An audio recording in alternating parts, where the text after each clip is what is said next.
नमस्कार दोस्तों हम सब जानते हैं कि हमारे देश में राष्ट्रपति पद के लिए चुनाव हुआ है। 18 जुलाई को चुनाव होने के बाद 21 जुलाई को वोटों की गिनती की जाएगी और फिर उसके आधार पे हमारे देश के नए राष्ट्रपति 25 जुलाई को हमारे देश के राष्ट्रपति पद की शपथ लेंगे। दोस्तों, क्या आप जानते हैं कि इस बार राष्ट्रपति कौन बनेगा? इस बार चुनाव के बाद द्रौपदी मुर्मू जी इनका नाम सामने आया है। उन्हें उनके अपोजिट पार्टियों से भी बहुत ज्यादा सपोर्ट मिला है और उसकी वजह से द्रौपदी मुर्मू जी ही अगली राष्ट्रपति बनेगी, ऐसा अनुमान लगाया जा रहा है।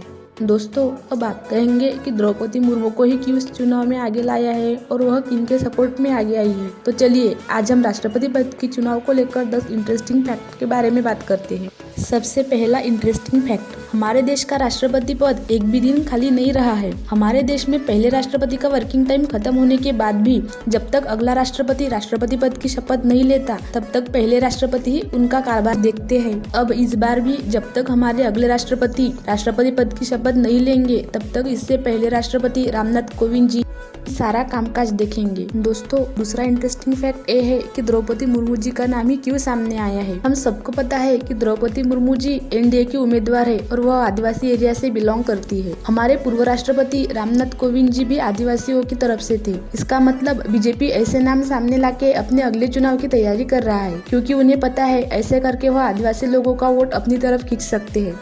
तीसरा इंटरेस्टिंग फैक्ट ये है दोस्तों कि हमारे देश में ऐसा नहीं है कि जिस पक्ष की सत्ता होगी उसी पक्ष का उम्मीदवार राष्ट्रपति बनेगा, क्योंकि भले ही अभी हमारे देश में बीजेपी की सत्ता है लेकिन कुछ राज्यों में अभी भी बाकी किसी पक्ष की सत्ता है और इस वजह से ऐसा बिल्कुल भी नहीं है कि उसी पक्ष का उम्मीदवार राष्ट्रपति बनेगा।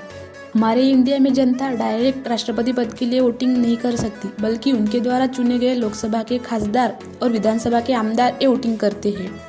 पांचवा इंटरेस्टिंग फैक्ट ये है दोस्तों कि द्रौपदी मुर्मू जी को उनके अपोजिट पार्टियों का भी बहुत ज्यादा समर्थन मिला है। जब बीजेपी ने द्रौपदी मुर्मू जी का नाम सामने लाया तो उनकी कुछ अपोजिट पार्टियों ने यशवंत सिन्हा जी का नाम सामने लाया था, लेकिन द्रौपदी मुर्मू जी को बहुत ज्यादा सपोर्ट मिलने की वजह से वही अगली राष्ट्रपति बनेगी, ऐसा माना जा रहा है। छठा इंटरेस्टिंग फैक्ट ये है दोस्तों कि जिस उम्मीदवार को सबसे ज्यादा वोट मिलते हैं वही उम्मीदवार राष्ट्रपति बनेगा, ऐसा नहीं होता है। तो उस उम्मीदवार का अगर कोटा पूरा नहीं हुआ है तो अगले नंबर के उम्मीदवार के वोटों की गिनती करके कोटा कंप्लीट किया जाता है। पूरे मतों की गिनती करके उसे 2 से डिवाइड करके उसमें 1 मिलाया जाता है और इस तरह से नया उम्मीदवार चुना जाता है। दोस्तों, लोकसभा और विधानसभा के चुनाव के बारे में थोड़ी बहुत जानकारी हम सबको होती है। हम सबको पता है कि लोकसभा और विधानसभा के चुनाव में उनके उम्मीदवारों को कैटेगरी के अनुसार डिपॉजिट भरना पड़ता है, वो अलग अलग होता है। लेकिन सातवां इंटरेस्टिंग फैक्ट ये है दोस्तों कि राष्ट्रपति चुनाव में भी चुनाव आयोग के रूल के हिसाब से सम उम्मीदवारों को राष्ट्रपति और उपराष्ट्रपति पद के चुनाव के लिए इक्वल डिपॉजिट भरना पड़ता है और वो 15,000 होता है।